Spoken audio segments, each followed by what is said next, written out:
Hello people! Ipapakita ko sa inyo paano piniprepare ang dried shirataki rice. Itong binili ko is yung 5 kilos na nakapack per 100 grams. So makikita ninyo yung calorie count sa likod ng packaging. Ang preparation nito is 1:1. So since nasukat ko na before, alam ko na ang measurement ng water and yung rice. Ang isang pack nito is 1/2 cup nitong ginamit ko na measuring cup.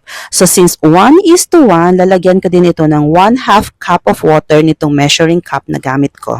But first, ibuhos muna natin ang shirataki rice sa bowl and kailangan nating simutin dahil bawat butil ay mahalaga. Charot! Lalagyan natin ng 1/2 cup of hot water and then wait for around 8 to 10 minutes. After 8 to 10 minutes, pwede nyo nang lantakan ang inyong shirataki rice.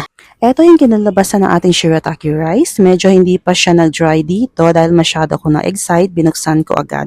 Mas maganda sana kung pinatagal ko pa siya ng a little bit. But then, lesson learned, patience is a virtue. Charot! Kaya be patient. Okay, bye!